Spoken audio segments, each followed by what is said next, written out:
Hi, everyone. Welcome to the Golden Goddess Affirmations live podcast recording. I am Trixie Ann Aguial, aka the Thoughtful Beast, and I am here with the wonderful, talented Cathlyn Choi. Hi, Cathlyn. Hey Trixie, hi, Hi. how are you? I'm good. How are you? I'm doing wonderful, thank you. All right. Before we get down to it, would you like to tell us a little bit about yourself? Okay, I'll try. Hi everyone, I'm Cathlyn Choi. I'm a TV film producer, a host, and I call myself a media activist. I'm the founder and executive director of a media arts nonprofit organization called Asian Culture and Media Alliance, or ACMA for short, which I founded in 2013, 10 years ago, to provide a voice of unity, awareness, and empowerment for our underserved Asian Pacific Islander communities in mainstream media. So, as part of our mission, I produce Asian Pacific Voices documentary cable television series and Asian Pacific Voices radio podcasts. And also, I'm a musician myself. I love playing golf and cooking and travel. Oh my gosh. So, aka Cathlyn's really cool. I hope I am. Thank you. I think you are. I think Thank you're you. really cool. Okay, so let's get down to it. Cathlyn, can you read us the affirmation you chose for today? Sure. Yes, the affirmation I chose: the world keeps changing, creating new possibilities. Therefore, I can keep changing and become even more than I thought possible. Yes, and therefore your theme was embracing change, cultivating po- possibilities for personal growth. So, Yes. why did you choose this affirmation? Um, I believe I earned a reputation as a change maker because of the things that I've been doing, and something that I believe I embodied when I was living in Brunei, Korea, and now in the US. And also, while I identify myself as an educator, I consider myself a perpetual student of life. So I always love learning new things. I cherish opportunities to always learn and connect with new people and new things, technology especially. So, although the core of who I am remains still the same, I'm who I am, I always recognize the importance of personal growth through adaptation and acceptance of change. I think it's so important, not just for me, but for the people around me. So I always encourage that, especially the students that come through our program. I know my readiness to embrace new experiences and environments actually stems from an understanding that, as you know, the world is constantly, changing in a state of flux. And were you always like that even since you were a kid? Like ready for change? That's a very, very good question, because I remember as a kid, I was very quiet.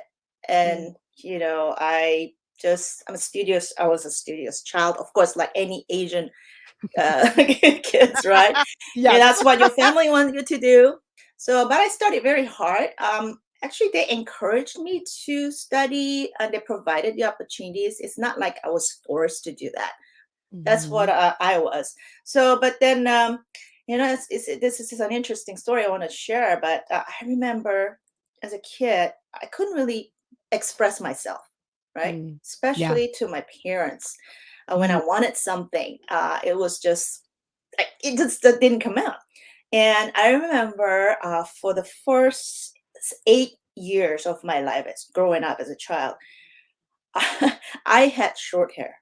My Oh. mom wouldn't let me grow my hair.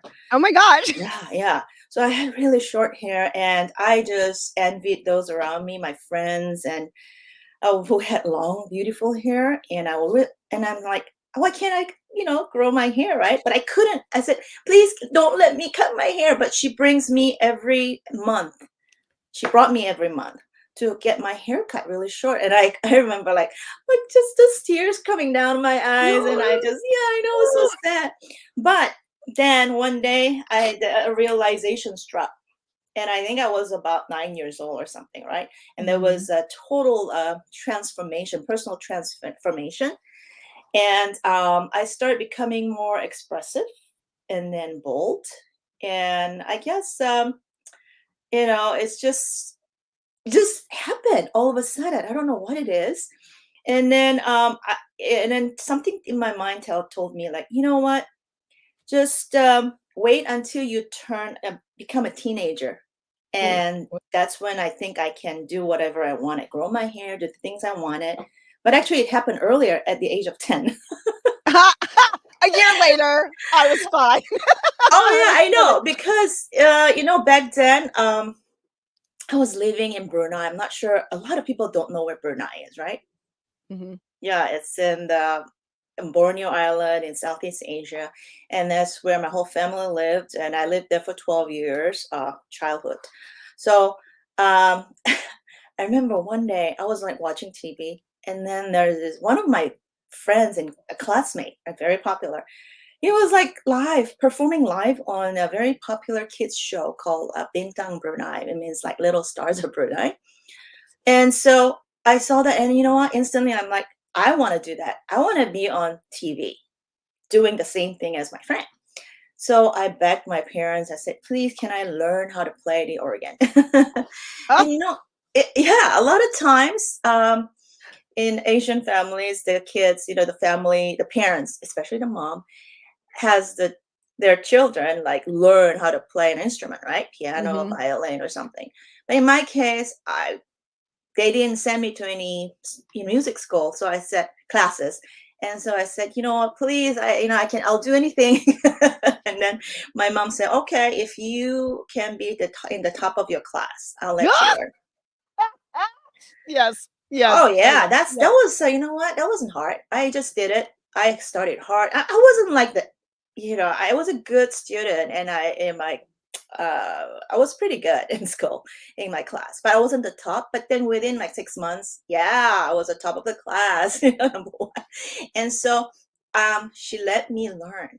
And then within like 8 months or so, I was getting pretty good, and I enjoyed playing music.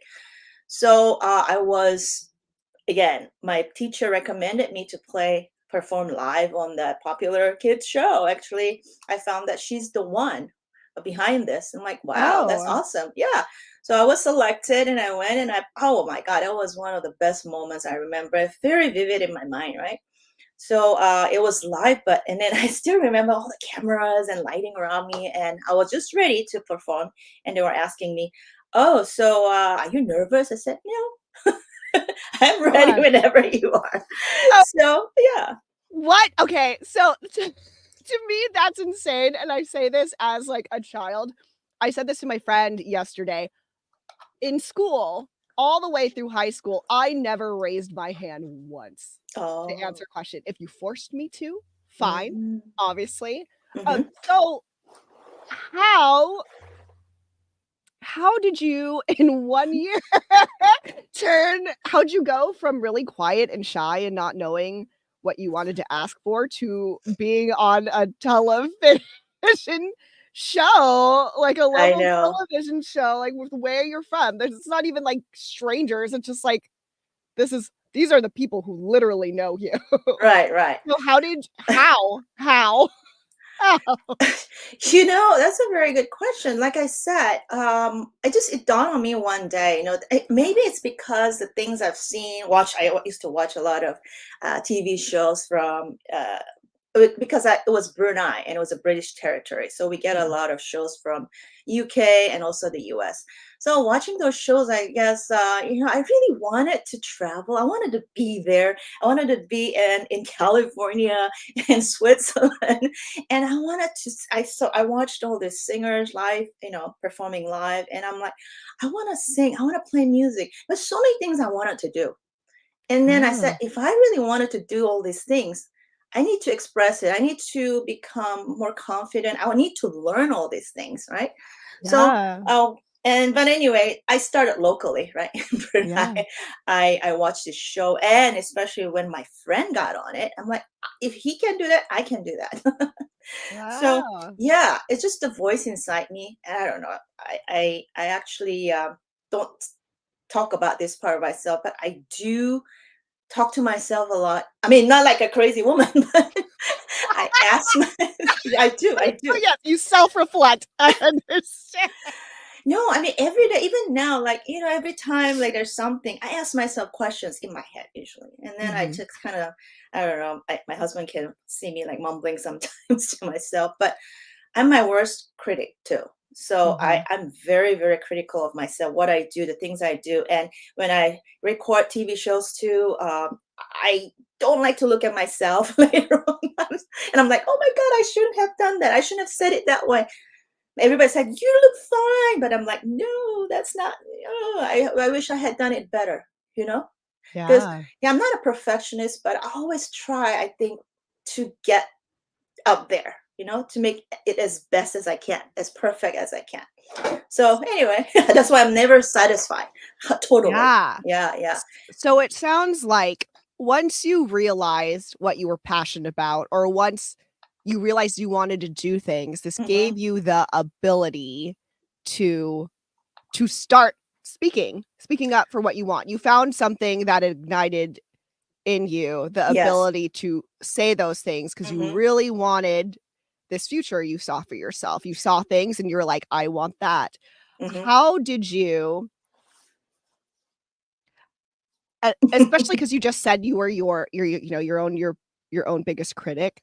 How did you maintain that? Or how do you maintain that now? How do you even though, you're never satisfied and you want to improve, Hmm. how do you make it so that you don't just, knock yourself down and then you're not you know what I mean? Like, how do you keep that balance of wanting to be better and not becoming so hard on yourself, yeah, that you stop? I tend to be hard on myself. It's always been that way. However, that kind of got me to grow, like personal growth and mature. And so I was really mature as a child. I mean, when I said I had that realization at the age of 9, but that Mhm. was like a really very transformative part of my life, and it really marked a shift in my mindset.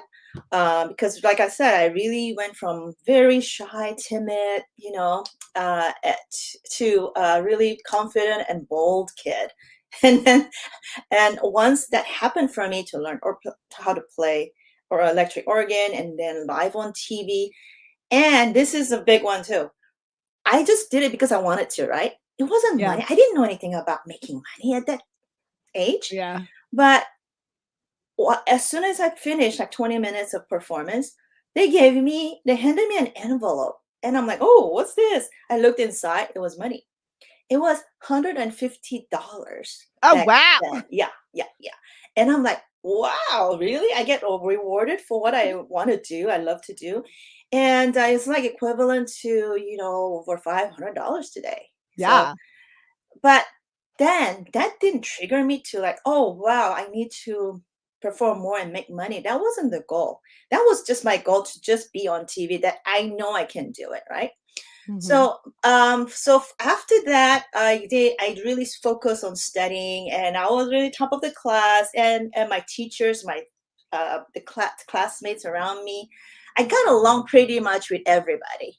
I mean, there Mhm. was no one person that really didn't like me, or vice versa.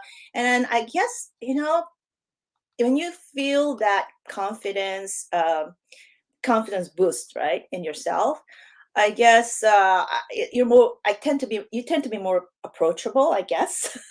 That's what I'm thinking. So yeah, I get approached by a lot of classmates, even my siblings. They're older, they're friends. They just start talking to me. They want to talk to me. They want to be friends with me. And so, when you asked me this question in the beginning in the email, I just had to ask myself, wow, all these memories started flooding. Yeah. And I just remember those moments, and especially the teachers. I even was invited to my teachers' homes, and as I know, we start talking. I tell them about me, about the students, and then they tell me about their family, and we just had a conversation, and then they say, "Wow, you're so easy to talk to, and you listen very well." And I think that's one of the important things for everybody. I Mhm. think we really need to pay attention and listen attentively. When then you have to care about. who you're talking to, and not just like, okay, we'll go in one ear and out the other when you're bored or not interested when somebody's talking. You've seen some people like that, right? You're Yeah. talking to them, but they're like, oh, did you hear what I said? Yeah.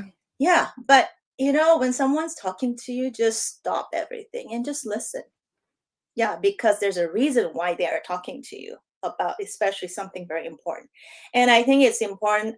I mean, unfortunately, in a lot of families, that's not Mhm. really possible. And even though I was very confident, I was able to accomplish a lot of things, since I was very little. But one thing that was missing was this conversation between myself and my parents.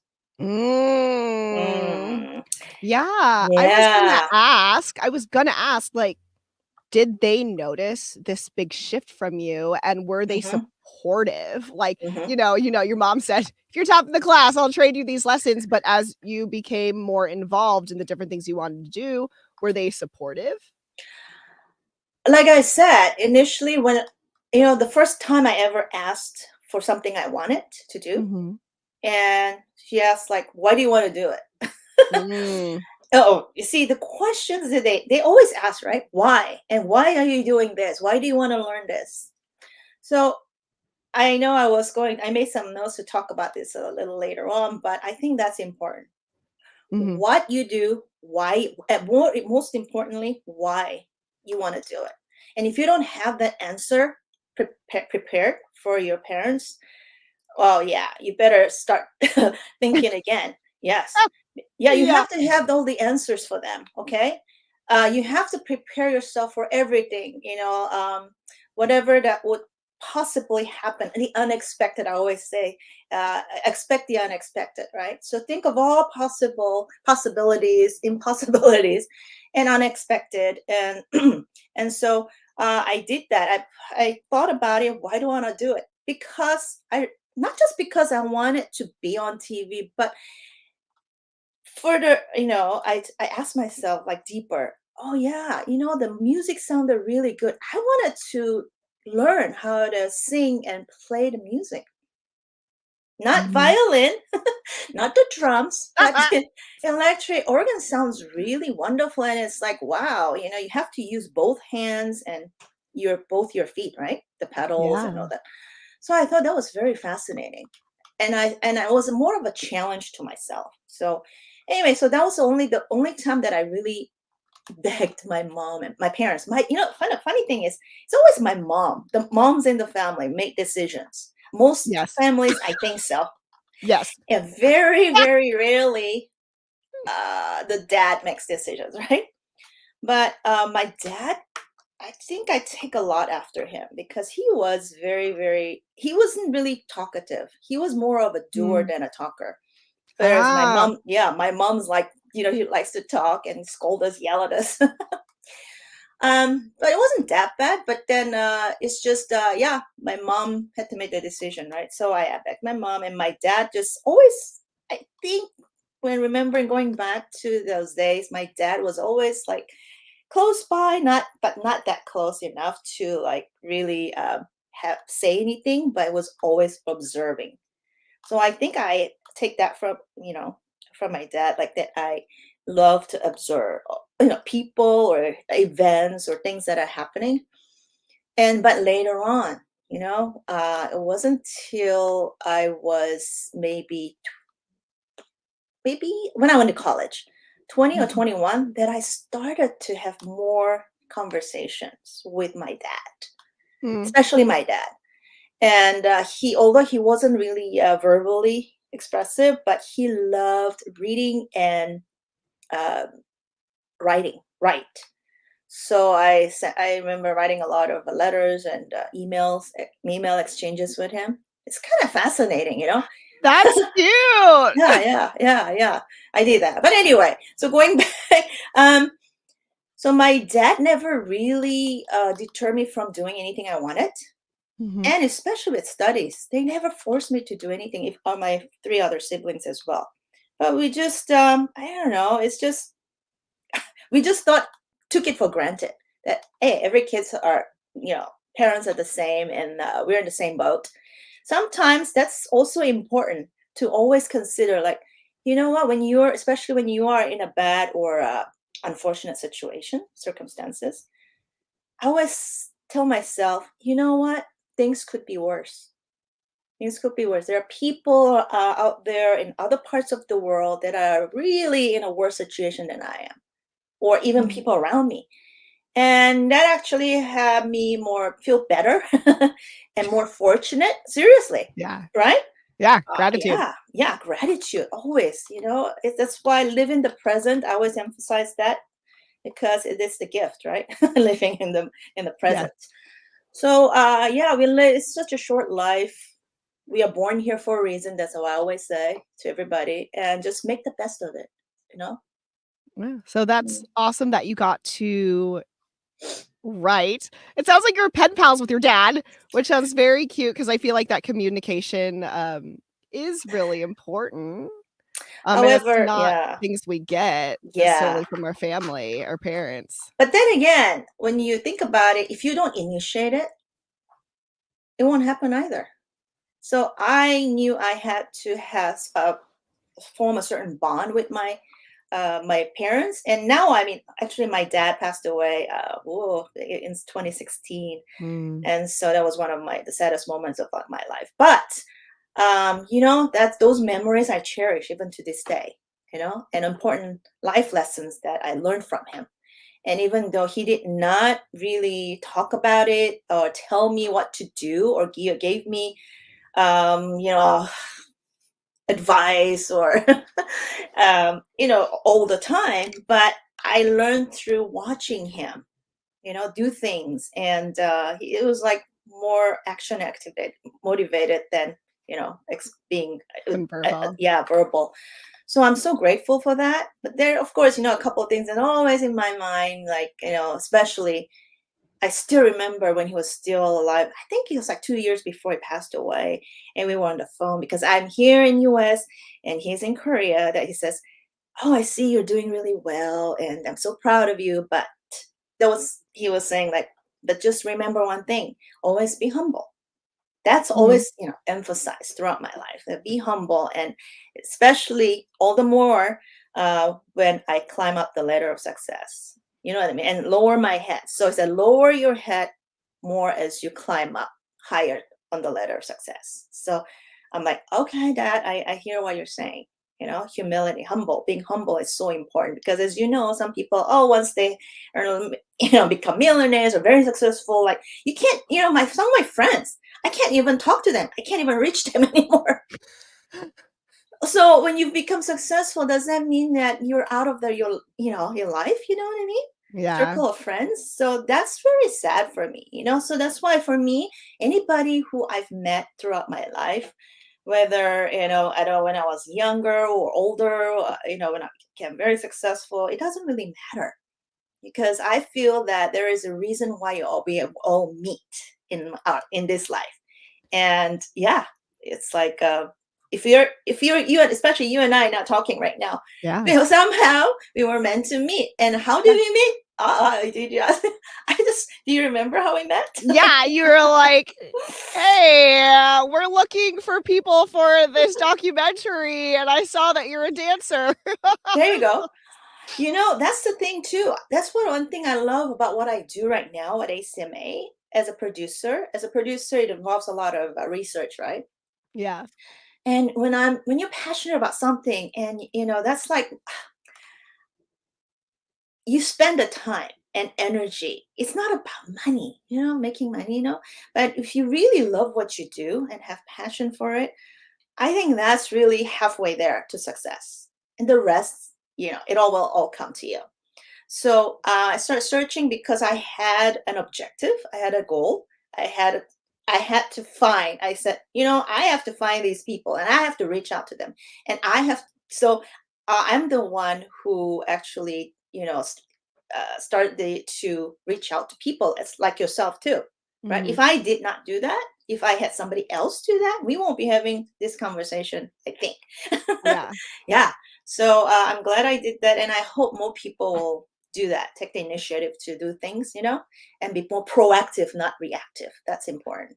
How do you, because you have so much energy, like, you have so much beautiful energy, and I feel I, like your attitude is very like, it's very cool because you do have that attitude of like, "Okay, let me figure this out, let me do this," and then you have your family's values that were instilled into you with humility, which I feel Mhm, like which makes you really a people person because you do try to listen, like, you talked about that before too, like, even mhm, as you were growing up as a child, you're like, "Oh, listening is actually really mhm, important." mhm. And so I ask you this, and I think I ask you this, like, really for myself as well, like, how do you I don't know I don't know if, like, you're a fan of the word balance, but how do you make sure that your mental health stays intact while you're doing all these different things? Um, because, it Mental takes health. it Oh. yeah, because it takes, it takes mental energy to reach out to people, like, to keep pushing for what you want and what Mhm. you're going for, like, it takes passion, but, like, how do you make it so it's sustainable mentally for yourself? That's an interesting and very good question. Believe it or not, I think I kind of found that for myself. I mean, to coping skills, coping mechanism. Mhm. Nobody taught me. I didn't really talk to anybody else. My dad, like I said, he didn't teach me, but I observed. Yeah. And I read a lot. And I just think that because I wasn't very communicative to my parents about my personal feelings, Mhm. of course, I'm a human being. So and I do have those moments when I feel upset, angry, or depressed, even, right? Mhm. But whenever that happens, I take a moment. I just take a moment. This happened when I was like, I think, I still remember when I was like 12 years old or something, 13, maybe 13 years old. And it was like really one of the saddest moments of my life. I just, that was, I guess, one of the things that I trained and taught myself. I had a really big crush on this guy. Right? Yes. My friends, yeah, my classmate's brother, and very good looking, and in Brunei, he was actually a lot older than me. He was like uh, 7 years older than me. Oh. Yes. So I was just like 13 or 14, and but I was also still a little bit mature, and I guess he had an interest in me, and so we kind of, I don't know, I approached him. I guess again, I initiated it. I approached him and said, "Oh, hi," and I said, I can we meet? Can we meet for? It's funny. It wasn't coffee. Can we meet for cola float? Because that was a very popular drink back then in Brunei. Yes. And he's like, "Oh, sure." And then so he took me out on a date. He picked me up, and then we had a nice lunch. And so we met a few times. But then, and so I was like so into him, right? Fell in love, like my crush. But then, a f- about a couple weeks later, he stopped calling, and I'm like, "Oh, what's going on?" Right? I don't know. I have no experience dating men guys back then. So I just kept calling and calling and calling, and then whoa, I was just walking, downtown by myself, going somewhere, and I saw him with another woman. I'm like, it was like more mature. I'm like, Oh. so yeah, so either he just thought me as his sister's friend and just like a younger sister, or but you know what? That it doesn't make sense because he kissed me. Right. So I'm like, yeah, but again, he was a lot older than me. He should have told me. You know what I mean? I would have taken it a lot better if he said, "I'm sorry, it didn't work. It won't work out between us because of our age differences or something." Still to this day, I have no idea. All that I just know that he found somebody else, and then they were out together, right? Yeah. And so that was the last time. But when I saw that and came home, I was so hurt. I was like, "Oh my god," I couldn't stop crying. But then a voice inside me said, "Why are you doing this to yourself? Is it that important? all of a sudden there's a voice in my head. So, and I'm like, and I answer myself, oh yeah, you're right. He's not, is he worth crying, all these tears, right? We didn't Yeah. spend much time together, and he's not that great hotshot. Yeah. There are thousands of other guys out there. So, move on. And then the next thing, you know what I did? Hmm. I just start laughing out loud. Really. I burst out laughing, and oh my gosh, for like a good 5 minutes. It was like a crazy girl kid. But of course, nobody was around me. I was just laughing and laughing, and until like tears falling down, and I felt so much better. And I Oh, wow. forgot all about him. Said, oh, okay, move on. Good. But you Good. see, that kind of coping mechanism that I just developed for myself, and I don't know, it just came to me. But I wanted to share this because the laughter, as they say, is the best medicine, right? Yeah. And maybe Well, that's stuck in my head, but it does do wonders. yeah, and that positive self-talk that you gave Hmm. yourself, like, is this really worth it? And then being able to talk to yourself, reflect, and then Hmm. laugh it off. And see, that's why it's still totally fine that you still mumble to yourself and talk to yourself, because that's the voice. That's the Yeah, voice that yeah. keeps you on track, that keeps you Hmm. going, that keeps you, like, Right. clear. And I mean, like you said about balancing, again, that's part of the process too, I think. Mhm. When you're in a place in a certain situation, and it's, well, no matter what it is, okay, whether it's personal problem with your boyfriend, husband, partner, friends, or families members, just take a moment, just stop everything, and then just reflect and just write. As I always say, write things down. What is it, and why? Who? Right? And Yeah, who is it, or what it is? And but the most important thing, why is it happening? Why did this happen? And then try to come up with a plan or solution, or something, but it will come to you. If you can't find the answers on your own, then just ask somebody that you confide in, or you trust, or you have respect for, whether it's your peers or mentor or your best friend or somebody. Talk to somebody. If you don't tell somebody about it, nobody would know. And if you if you don't ask a question that you're very curious to find the answer to, then you will never know the answer. So, because sometimes when you're in an audience or in front of somebody, and you have this question that you're dying to ask, but then you're like shy or yeah, afraid, or what people will think. That's one of the yeah. things too. So self-aware, right? Of what conscious of what other people think about you. It's okay. Even I say sometimes that I raise my hand and I say, there's a lot of people around me, but I raise my hand. And the first thing I say is, maybe this sounds like a really silly question or stupid question, but I want to ask this. Yeah. But Do no question is stupid. Mm. No, and that's, like, wonderful advice. Because honestly, even the fact that you start with, like, journaling and reflecting yourself, I Mhm. feel like sometimes, maybe a lot of times, people, they have a problem. They don't understand Mhm. why this argument happened, or why they Mhm. keep feeling this way at work, Right. or why, right? And they're just like, why?" And it's just like, honestly, journaling is a good place to start. Like, figure it out, write different possibilities, Mhm. even if it might not be the answer, but it's just like, get your brain going so it learns how to start Mhm.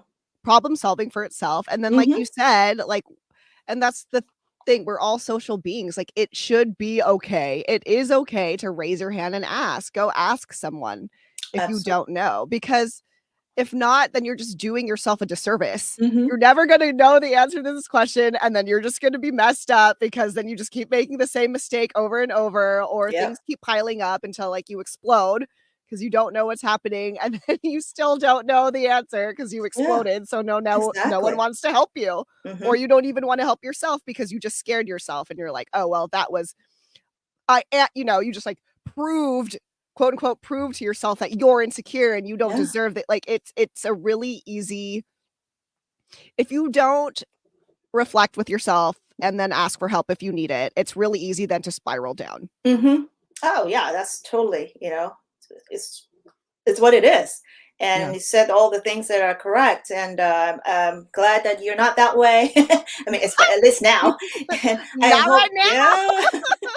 But it's, like again, there are moments when it's becomes very difficult, especially for those who are not used to it, Yeah. and who are not like expressive, and they're like passive, right? And I realize there are a lot of people who are passive aggressive in the way they say say certain things, but there is a learning process, and I think one of your questions was, what's the hardest part about change, right? Yes. And I'm asking the question that you asked me, but because I think it leads to that the next answer, that, and I think the hardest part for me is, at least, about change, and I think in most cases it's in navigating the whole process. It takes time. Yeah. It just doesn't come right away.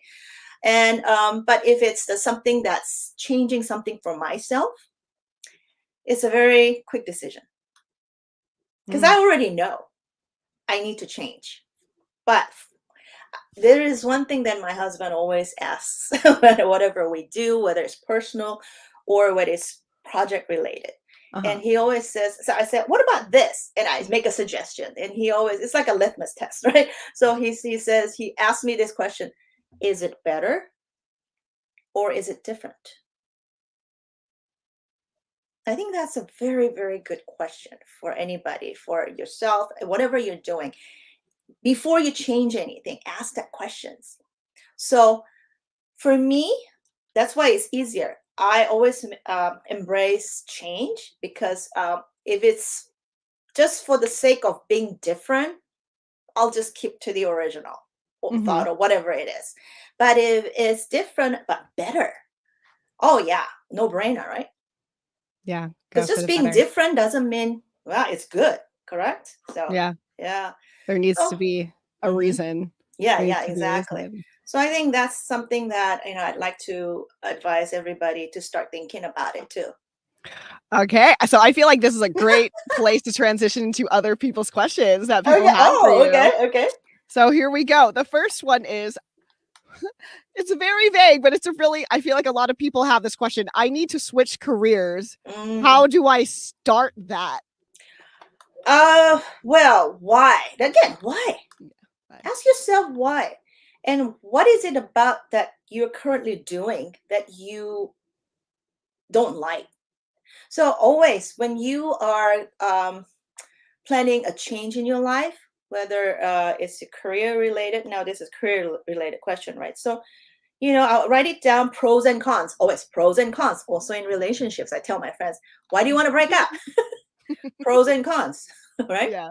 So the whys, what it is that you don't like or like about this person, and see if there's the pros outweigh the cons or the other way around. So if it's more cons than pros, then okay, then think about what it is that you want to do. But I always say, you know what?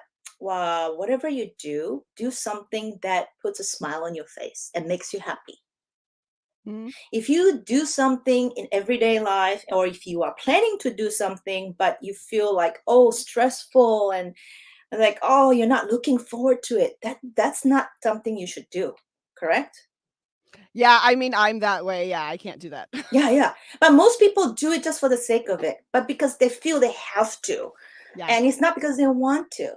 So Yeah. like today, oh, I was excited. I was like making notes of what I wanted to say. I prepared myself for this. Mhm. I've done a lot of interviews, right? Live TV or podcast, whatever it is. But I feel everything I do, everywhere I'm invited to speak or share something about myself, and with you guys, everybody in the audience, I feel it's so important. Oh my God, I feel such a privilege, an honor, right, and pleasure. So I'm so excited, and then I, put some more makeup on myself, and I just try to make myself look presentable, and try my best to not miss any important talking points, because this is Mhm. important, Yeah, So. it is important. And I feel like for a lot of people, myself included, yeah, that purpose for your Hmm. career is Right. really important. And right now, I think a lot of people are like, I need to switch careers because the job I have doesn't make enough money or they treat me horribly. And it's just like, okay, well, that's already a lot. Like, that's a lot to go off of. Like, at least you know what you want. You want something that's more stable for you where people treat you well.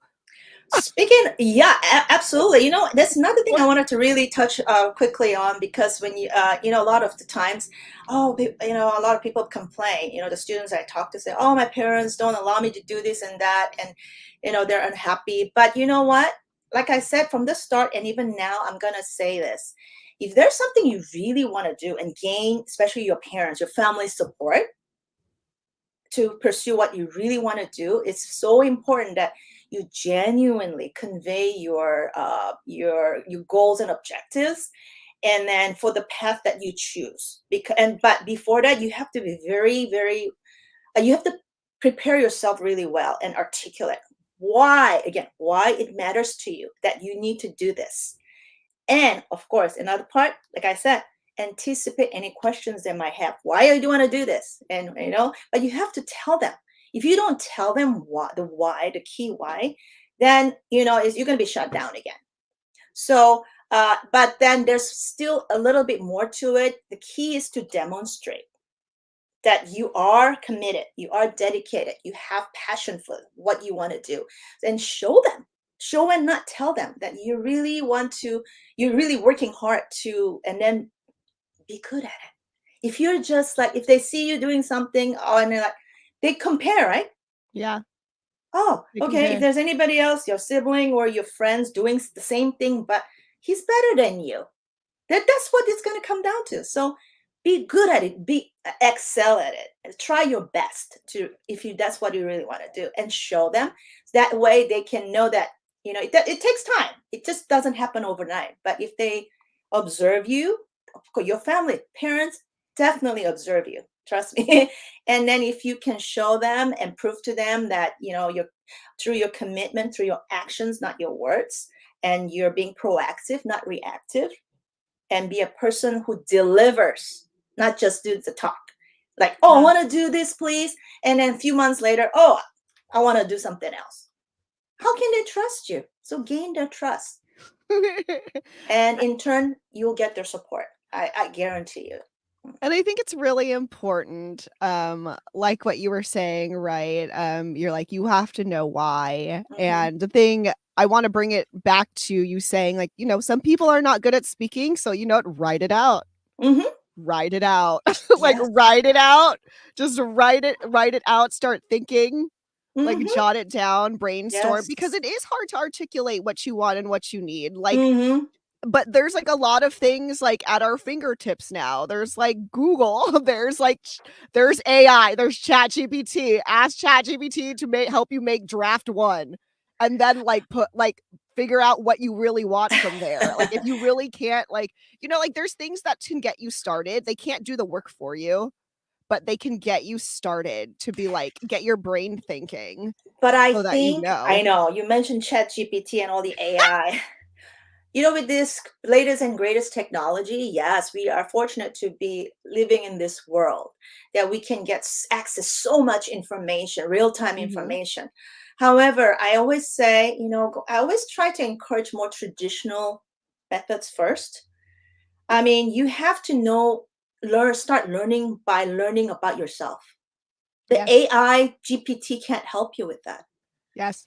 You know, That's why people you like, can yeah, spot when people are actually not yes. doing the thing. Right. So you cannot just say GPT, like, okay, so draft something, a presentation pitch for me that for my parents of what I want to do. You can't do that, but you have to start somewhere. So write it down, saying, all right, what do I really want to do? And if you don't have anything right now, say, what do you want to do and why? Okay. So will that make you happy? Think about it. And if yes, so write it down and then say, all right, ChatGPT, create like a summary of a pitch that I can present about these goals and why. Maybe, you know what I Yeah. mean? They will Yeah, just it's somewhere guide to you. start. Yeah, yeah, Like, yeah. because with technology and stuff, they're tools to help guide us. Yes, Again, they exactly. can't do the actual thing for us that we need to, like, convey because it's not you. Mm-hmm, It's a mm-hmm. tool that can help you, Right. but it's not you. And your Yeah. parents know you. Exactly. But again, don't be afraid to talk to your parents, though. That's what I always want to say. because they say certain things, they tell you certain things for a reason. It's not always bad. It's not just because they want the best for us, right? At the end of the day, is they want the best things for us to. I mean, I can't speak for every parents, but most of them do. And so just listen to what they have to say, and then think about why are they saying these things. There has to be a Yeah. reason. And if you don't know, then ask them. Ask them. You know? Oh, this is actually a good question for you that goes into that. Okay, We might be circling, but that's totally fine. it's all right. How do I explain to my parents what acting is? What Acting. being on TV is? Like, how Oh, do I somebody think asked the question. yes, that's the question. Like, how do I explain I think it's basically trying to ask, like, how do I explain to my parents, like, that they wanna be on TV? Oh, so let's say there's somebody else they want to be an actress. Yes, Is I that a think question? so. Yeah, I think that's Oh, the question. Like, but how okay. do they tell their parents? So first of all, I want to ask the person who asked the question, like, how serious are you? I mean, is that the career that you want to pursue? Is Mhm. that something you're passionate about and you really want to do that? Okay, that makes you happy. If that's the case, just explain to your parents, but explain the process and what is it that really it's not about acting, to be honest, like I was explaining in the beginning. Mhm. Why does it make you happy, and why do you feel like you have to justify what you want to do to your parents, especially something that you really want to do. So focus on that part more than the describing what is acting, you know what I mean? Yeah, Yeah, so yeah, ask I would think yourself, so too. what is it about acting that you really like? Is it the environment? Is it working with other people in the industry, whether it's television, theater, film, whatever it is? And why do you like that? And what does it make you feel? So, yeah, ask yourself those questions and be prepared. Write it down and then practice, rehearse the pitch, and then just explain, Mom, Dad, there's something I need to talk to you about. And, be confident. And if you say, like, Mom, there's something I want to tell you, so stressed and like your face is like not telling them that you're excited about it. Yeah. So practice in front of the mirror and like, Mom, Dad, I'm so excited, I got casted for this great, it's not a Ah! yeah, it's not a blockbuster film or TV, whatever it is. It's a small production, independent, produced by a writer or whatever it is. But I'm so excited, I am a part of this, and I really want to work hard, and this makes me happy. But can I just wanted to let you know, that's what I want to do. Yeah. Start from And there. start from there, and then, with Cathlyn saying, be prepared for questions, I feel like a good, question to maybe prepare yourself for too is, Hmm. like, how? Yeah. Because I think especially when it comes to the arts and stuff, like, Yes. our parents Hmm. they literally just don't know what that entails. Like, they just No. don't know what those careers entail, but you can find that out. You can Hmm. be like, a career like, just even general, a career in the arts, Hmm. right? You can Yeah. become a professor. That's an actual thing. Like, Hmm. you can Hmm. become a teacher, Right. you have to give them, like, actual language to Hmm. what like, in the processes and Hmm. pathways. Like, Absolutely. how, you know what I mean? Like, if you wanna be an actor, just like, "Okay, what are you gonna do?" Like Kathleen said, like, "What are you going to do to show them?" And Hmm. be like, "I'm gonna go take these classes. I'm gonna roll in these schools. These are the things that I'm gonna practice after school. These are the Hmm. people that I would like to talk to. Like, Yes. these are schools I would like to go to." Like, so that they see like, I do, because Asian parents don't wanna waste money on stuff that you're just gonna, like, drop, like, 2 weeks later. They just Yes. don't, That's and right. a lot of them Exactly. cannot. So, like, that commitment, like, you don't have to have it all figure out, but I feel like the fact that you have things in mind, like pathways you wanna go, and it's Hmm. not like you can assure them this will work 100%, but I feel like showing different ways of getting to what you want and Hmm. why it's important to you and how you can actually try to attempt it is, like, more than what most people give Mhm. when they, I mean, I didn't give crap. Like I didn't even talk to my parents because I'm like, I don't know how to explain this. But like now I do, but I'm old. So Oh, for you don't younger say people old out in front there, of me. so for younger kids out there, younger people, whatever, for those who still want to talk to your parents about how to do about that stuff and it's scary, that hella makes sense. It's scary, but yeah, like you need to provide them the information because a lot of them, like Ethan said, like it's just they care about you. They don't know what this is. So that's Mhm. really scary. The unknown is scary. So give them more information about what this is. Like Yeah. bring them to places. Like if you have nonprofits in your area, like Cathlyn's Mm. nonprofit, you can go reach out to that Mhm. nonprofit so that Message because them. that's like an adult, like, honestly, I feel like for Asians, I feel like this is very true for my parents. If I could bring them an adult that did what I wanted to Mm. do, or like even now, I think I utilize this. Like I have them meet my mentors Mhm. and be Mm. like, "Hey, look, these people MN Benito from the San Diego Filipino Mhm. cinema. Like Mhm. I have them meet them and be like, look, these people do this professionally. And now they have a nonprofit and Right. they do this for our Yes. community. So they're Yeah. like, oh, that's a thing. And you're like, yes, it's a thing.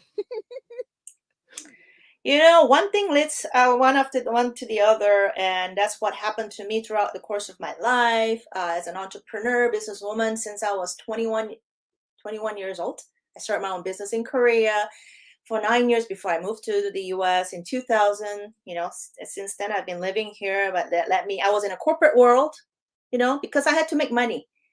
I Yeah. came here because I got married, but I had to start something. So I started with my consulting business, and then I got hired by a bigger corporation. I was a business development marketing executive for 7 years. And then after that, I said, why am I doing this? Why am I working for somebody else? I need to do something for myself, continue what I really want to do, pursue my passion.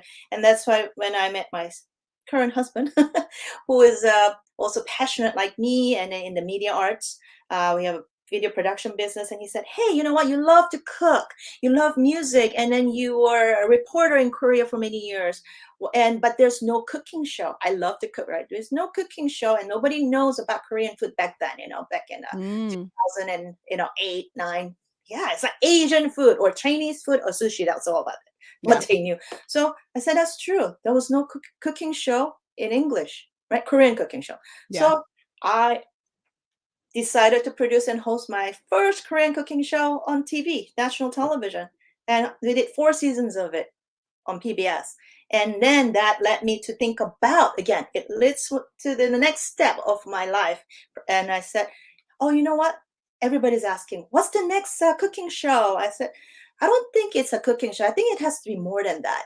I feel very, I cared about the community, the Asian Pacific Islander community, because we lacked representation. There was no Yeah.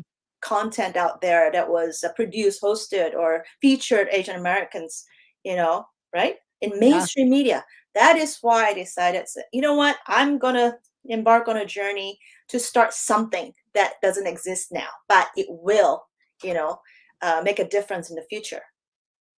And so Yeah. that's why ACMA, and it's 10 years later, and we have a very strong social media presence, and we have a lot of programs and support from the government, local government foundations, and the community itself.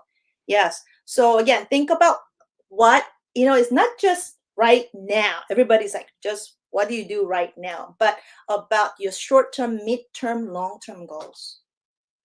Think of yourself, envision yourself, where you're at, what do you want to be? Where you're going to be in about 5, 10 years from now. You know what I mean? Yes, Yeah. everything starts with an idea, I always said. And there's a famous quote that I always like to share at the end with my everybody else. There's one book that you have to buy. I'm not pitching, I don't get any royalty or anything, but I can tell you it's one of the best sellers, a self-help guidebook, and it's been around since early 1900s, but by Napoleon Hill. That's the author. It's called Think and Grow Rich. There's one saying, if you forget everything else, just remember this one famous quote that he said. Um, so he said something like, "Oh my God, when you if there's always starts with an idea, but if you read, there's something that you really want to do, right? Just you have to believe in it. So here's a quote I had to write down. Whatever the mind, now I remember it. Whatever the mind of a man can conceive, right? Conceive and believe, it can achieve. Think about that a little bit more. And I think that's the mindset I had when I was little. When I was 9 years old, it dawned on me what I really wanted to do. And since then to this day, there's not very, I would say, handful of things that I haven't achieved, even though I achieved, like, I did something about it, but nothing that I haven't accomplished that really something that really matters and I really wanted to do. You know what I mean? Yeah. Yeah. The Yeah. idea turned into a vision, and then now it's my legacy now. I feel like, so listening to you, I'm, like, thinking of my viewers and people who listen, and Mhm. I wanna be like, Cathlyn is a great study in getting out of your own way Mm, and, like, seeing what if you focus. I mean, mindset change is mhm. hard. No one's saying it's easy, and, Right. like, even Cathlyn says it throughout, like, change takes time. Mhm. But I feel like if you listen to this podcast and you listen to her stories, there's a lot of her learning how to get out of her own way with there's a lot of her observing, like, what other people do, because there really isn't one true way, like, even what she said with her Mhm. father, there isn't one true way to even communicate, you Mhm. know? It's whatever really helps it's whatever really works for you. We're all just Yes. different people. And then understanding that by yourself, understanding yourself Mhm. first, and then really going from there and like she just said, Evelyn just said, what are your short-term, midterm, long-term goals? And I think for a lot of people, they're like, I don't know. Like, and that's fine. Like, don't freak yourself out and be Mhm. like, oh, I don't know, I'm a failure. It's like, no, no, no. Mhm. This is just like a reflection question. Like, you don't need to know like everything right away. That's fine. But it's good to like, ask yourself these Mhm. things and know yourself. Like, you might Mhm. not get an answer right away, that's okay, but, like, you're literally trying to know about yourself so you can help yourself find the life you actually wanna live. It's like going back, adding to what you were saying. The important thing is, I know it's hard. The first step is always the hardest, right? Yeah, Like there's always said baby steps, right? yeah, So the first step. So when you start something, initiate something, then the rest becomes easier. The second step becomes easier. The third step become more easy, right? So just take the leap and just take the step, and I think everything will be good. And then the other thing that you mentioned, to the mentor, if you can't talk to your parents right away, or still like uncomfortable about certain things to talk about, find a mentor. Reach out to somebody who can be a mentor for you, whether they're your uncle, aunt, somebody, and talk to them. Just don't have everything, just inside of you, and that will actually cause, let's say in Korea we said, don't keep it all inside you, especially for too long, because it will, affect your mental health and your body yeah, physically too. yeah, So yeah. it Okay. does. Yeah. Yeah, no, that's a great honestly, we've come to an end here, like, it's the end time, this I is a know. great that's a great thing to end on, but before we go, I would love for you to tell everyone where they can follow you, where they Mm. can find you, shamelessly plug whatever you want, that's what this time is. This is shameless plug time. You can find all about me, learn all about me, and with all the links to whatever I do on my website, kathlynchoi.com. And maybe I simplify things for everybody. And, the website too has Mhm. everything. So, yeah, go to kathlynchoi.com. My name's here, and it's easy. Just Google my name and it'll come up. Yeah, Yeah, that's it. yeah. Oh, another thing though, yeah, ACMA, the link is on my website. Yes, the link is on my website, but really for those, especially, teens, or, any transitional age, right? 18 to 25, 6 years old. If anybody is an aspiring screenwriter, filmmaker, anything you want to go through, enroll in a free vocational training, media arts training program, we provide that. And yeah, it opened enrollments is starting in June, I believe, but then for 3 months. Woo! Yeah. And it's a lot of fun meeting other peers and like-minded participants, like who wants to be in the television, film industry, theater, whatever it is, and you get to network, especially not with them, but also with the people in the industry. Yeah, and then make a short film together. Yay! Yes. That's Yeah. awesome. Yeah. Awesome. I'm gonna need to put out the link for that for many Yeah. people. I'll Sure. be like, look, here's vocational training because a lot of people don't offer that. No, we are the only ones who provide a Yeah. free vocational training program. Yes. Do you hear that? People out there free vocational Yeah. training for film and TV. Yeah. That's a Mhm. thing. Mhm. Yes. Everybody listen, remember that, and go follow Cathlyn Thank you. and then go follow the Yes, just nonprofit. feel free to reach out if you have any questions too. Yeah. I'll try my best to answer everything, or reach out to everybody else. Awesome. Mhm. Thank you again, Cathlyn, and thank you Of to course. everyone who is watching and who will be watching. And we'll see you next time. Thanks for having me. Take care, Bye. everybody.